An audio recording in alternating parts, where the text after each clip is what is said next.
Hello दोस्तों। आज मैं आपको एक विशेष सूचना देना चाहता हूं पद्मनाभ स्वामी मंदिर के बारे में। आप जानते हैं कि पद्मनाभ स्वामी मंदिर भारत के सर्वश्रेष्ठ मंदिरों में से एक है। भगवान विष्णु को समर्पित है, कर्नाटक में स्थित है। यह भारत के सबसे धनी मंदिरों में से भी एक है।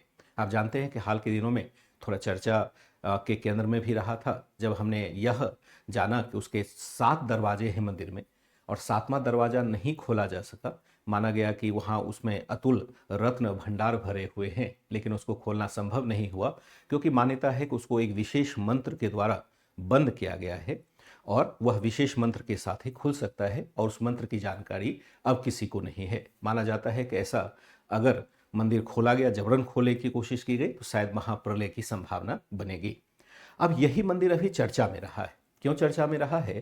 क्योंकि यहाँ पर हमने एक विशेष दीप की आकृति का एक मिट्टी से ही बना हुआ देखा है, एक दीपम, जो यह दिखाता है कि किस तरह से शैव धर्म और वैष्णव धर्म दोनों एक साथ चल रहा था या दोनों के कथानक एक साथ चल रहे थे।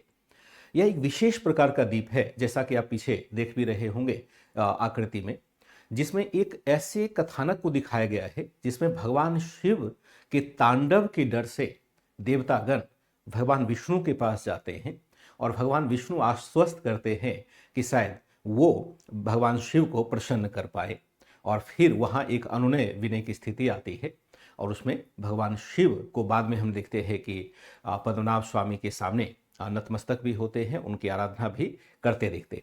एक तरह से देखा जाए तो जो साउथ इंडिया का एक पार्ट देखेंगे वहाँ पर शैव धर्म बहुत हावी रहा है वैष्णव धर्म की तुलना में।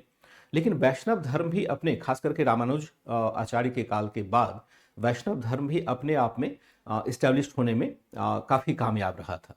वैसे तो यह लगभग 15वीं-16वीं शताब्दी के बाद का लैंप मिला है जिसमें पूरी कहानियाँ हैं, ब्रह्मा है किताब लिए हुए, वज्र के साथ इंद्र को दिखाया गया है, विष्णु को दिखाया गया है और मृदंग बजाते हुए पार्वती है या अन्य जितने भी देवता हैं इस लैंप के साथ बने हुए हैं। बहुत सुंदर कलाकृति है और अभी हाल के दिनों में यह खोजा गया है कर्नाटक स्थित पद्मनाभ स्वामी मंदिर के साथ। ऐसी आकृतियां वैसे तो मिलती रहती है, लेकिन यहां पर जो इस आकृति की आज चर्चा करने के लिए खड़े हुए हैं, यह दिखाता है कि किस तरह से ब्राह्मण और ब्राह्मण धर्म में जब हम शैव धर्म और वैष्णव धर्म को देखते हैं अलग अलग होते हुए और फिर हम बाद में देखते हैं कि सामंजस्य भी इसमें स्थापित हो रहा है दक्षिण भारत के संदर्भ में, तो विशेष करके जो उत्तर भारत और दक्षिण भारत की संस्कृति का मेल देखते हैं उसका भी एक परिप्रेक्ष्य यहाँ पर स्पष्ट होता है।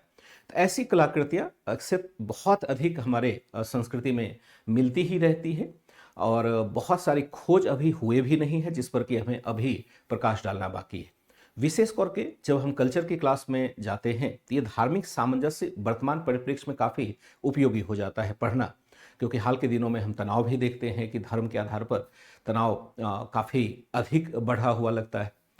तो यहाँ पर ऐसे कल्चरल इवेंट को देखने के बाद या ऐसे कल्चरल जो पीस है उसको देखने के बाद हमें यह एहसास होता है कि भारत में सर्वधर्म समभाव की परंपरा सब दिन से रही है, कोई आज की बात नहीं है और हमेशा हमने अपने व्यक्तिगत धार्मिक विश्वास के इतर जाकर के भी दूसरे धर्म के धार्मिक विश्वास को अपनाने की कोशिश की है। पद्मनाभ स्वामी, जैसा कि मैंने पहले बताया, बहुत ही बड़ा मंदिर है, बहुत ही भव्य मंदिर है और खास करके इतना धन माना जाता है उनके पास है कि जो विश्व की समस्या का समाधान दे सकता हो। तो ऐसे ही जानकारी के लिए हम लगातार जुड़े रहते हैं इस चैनल के पास और खास करके अगर कोई कल्चरल इवेंट आ रहा होता है उस दिन मैं आपके सामने आ जाता हूँ।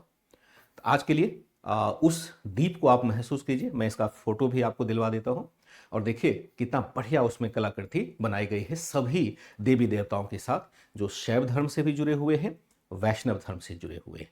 बहुत बहुत धन्यवाद।